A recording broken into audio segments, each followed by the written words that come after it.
സ്വലാത്ത് പ്രവാചകൻ സല്ലല്ലാഹു അലൈഹി വസല്ലം തങ്ങളുടെ മേൽ മാത്രമുള്ള പ്രത്യേകതയാണ് എന്ന് പറയുന്ന ആളുകൾ അത്തഹിയ്യാത്തിൽ പ്രവാചകന്റെ ആലിന്റെ പേരിൽ കൂടിയാണ് ചൊല്ലുന്നത് എന്നുള്ളത് പ്രത്യേകം ഓർക്കണം. അല്ലാഹുമ്മ സ്വല്ലി അലാ സയ്യിദിനാ മുഹമ്മദിൻ വഅല ആലിഹി വസഹ്ബിഹി വസല്ലിം. മുഅ്മിനീങ്ങളുടെ മേൽ സ്വലാത്ത് ചൊല്ലാൻ പറ്റുമോ എന്നതാണ് പലരുടെയും സംശയം. സാധാരണ നമ്മുടെ ആചരണങ്ങളിലോ കാണാത്ത മുഅ്മിനീങ്ങളുടെ മേൽ സ്വലാത്ത് ചൊല്ലുക എന്നുള്ളത് ദീനി വിരുദ്ധമാണോ എന്ന് നമുക്ക് പരിശോധിക്കാം. മുഅ്മിനീങ്ങളെ കണ്ടാൽ സ്വലാത്ത് ചൊല്ലണം എന്ന അബൂ യസീദ് ബിസ്താമി റളിയല്ലാഹു അൻഹുവിന്റെ വചനം ഉദ്ധരിച്ചുകൊണ്ട് ഖുത്ബുൽ സമാൻ സല്ലല്ലാഹു അലൈഹി വസല്ലം തങ്ങൾ വിശദീകരിക്കുകയുണ്ടായി, മുഅ്മിനീങ്ങളെ കണ്ടാൽ സ്വലാത്ത് ചൊല്ലണം. കാരണം അവർ 24 മണിക്കൂറും മുഹമ്മദ് റസൂലുള്ള കൊണ്ടു നടക്കുന്നവരാണ്. മുഅ്മിനീങ്ങളെ കണ്ടാൽ സ്വലാത്ത് ചൊല്ലണം എന്ന് പറയുമ്പോൾ പേര് കേട്ടാൽ സ്വലാത്ത് ചൊല്ലണം എന്ന് പ്രത്യേകം പറയേണ്ടതില്ലല്ലോ. കാരണം കണ്ടാൽ സ്വലാത്ത് ചൊല്ലണം എന്നതിൻ്റെയും താഴെയാണല്ലോ പേര് കേട്ടാൽ സ്വലാത്ത് ചൊല്ലുക എന്നുള്ളത്.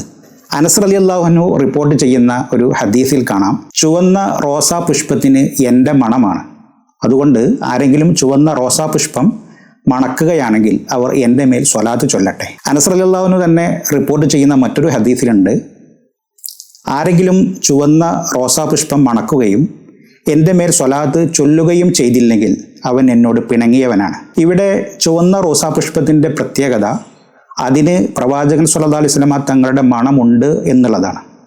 പ്രവാചകൻ സല്ലല്ലാഹു അലൈഹി വസല്ലം തങ്ങളുടെ മണമുണ്ട് എന്ന കാരണത്താൽ ചുവന്ന റോസാ പുഷ്പം മണക്കുമ്പോൾ സ്വലാത്ത് ചൊല്ലൽ സുന്നത്തുണ്ടെങ്കിൽ 24 മണിക്കൂർ മുഹമ്മദ് റസൂലുള്ളാഹി കൊണ്ടു നടക്കുന്ന മുഅ്മിനിന്റെ മേൽ സ്വലാത്ത് ചൊല്ലുന്നത് എങ്ങനെ ദീനി വിരുദ്ധമാകും? അലി റളിയല്ലാഹു അൻഹു ഉമർ റളിയല്ലാഹു അൻഹുവിന്റെ മേൽ സ്വലാത്ത് ചൊല്ലിയതായി ചരിത്രങ്ങളിൽ കാണാം.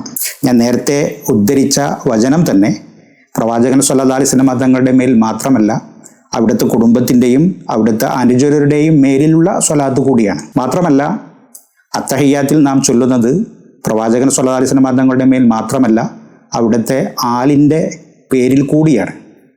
അപ്പോൾ നമുക്ക് മനസ്സിലാക്കാം, സ്വലാത്ത് ചൊല്ലുക എന്നുള്ളത് പ്രവാചകൻ സല്ലല്ലാഹു അലൈഹി വസല്ലം തങ്ങളുടെ മേൽ മാത്രമുള്ള പ്രത്യേകതയല്ല, ചില സമയങ്ങളിൽ അത് നിർബന്ധമാകുന്ന അവസ്ഥ വരെ ഉണ്ട് എന്നുള്ളത്. സക്കാത്ത് മുതലുമായി വരുന്ന അനുചരരുടെ മേൽ സ്വലാത്ത് ചൊല്ലണം എന്ന് പരിശുദ്ധ ഖുർആൻ പ്രവാചകൻ സല്ലല്ലാഹു അലൈഹി വസല്ലം തങ്ങളോട് നിഷ്കർഷിക്കുന്നുണ്ട്. അതുപ്രകാരം ആലു അബി ഔഫ സക്കാത്ത് മുതലുമായി വന്നപ്പോൾ അല്ലാഹുമ്മ സ്വല്ലി അലാ ആലി അബി ഔഫ എന്ന് പ്രത്യേകം അവരുടെ പേരെടുത്ത് പരാമർശിച്ചുകൊണ്ട് സ്വലാത്ത് ചൊല്ലിയതായി ചരിത്രങ്ങളിൽ കാണാം. ഇങ്ങനെ സക്കാത്ത് മുതലുമായി വരുന്ന ഓരോരുത്തരുടെ പേരിലും പ്രവാചകൻ സല്ലല്ലാഹു അലൈഹി വസല്ലം തങ്ങൾ സ്വലാത്ത് ചൊല്ലിയിരുന്നു. ജാബിർ റളിയല്ലാഹു അൻഹുവിന്റെ ഭാര്യ പ്രവാചകൻ സല്ലല്ലാഹു അലൈഹി വസല്ലം തങ്ങളുടെ അടുത്ത് വന്ന്, പ്രവാചകരെ, അങ്ങ് എനിക്കും എൻ്റെ ഭർത്താവിനും സ്വലാത്ത് ചൊല്ലണേ എന്ന് അപേക്ഷിക്കുന്നതും അതുപ്രകാരം അങ്ങേക്കും അങ്ങയുടെ ഭർത്താവിൻ്റെ മേലിലും അള്ളാഹുവിൻ്റെ സ്വലാത്ത് ഉണ്ടാവട്ടെ എന്ന് പ്രവാചകൻ സല്ലല്ലാഹു അലൈഹി വസല്ലം തങ്ങൾ പ്രതികരിക്കുന്നതായും ഹദീസുകളിൽ കാണാം. മാത്രമല്ല അബൂ സഈദ് അൽ ഖുദ്രി റളിയല്ലാഹു അൻഹു റിപ്പോർട്ട് ചെയ്യുന്ന ഒരു ഹദീസിൽ കാണാം,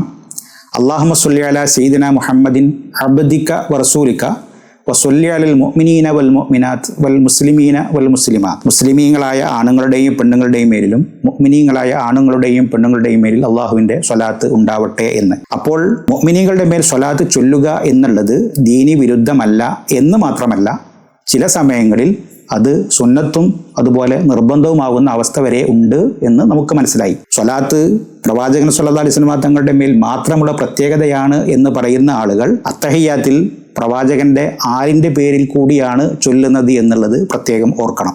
അല്ലാഹുമ്മ സ്വല്ലി അലാ സയ്യിദിനാ മുഹമ്മദിൻ വഅലൽ മുഅ്മിനീന വൽ മുഅ്മിനാത്ത്. അസ്സലാമു അലൈക്കും വറഹ്മത്തുള്ളാഹി.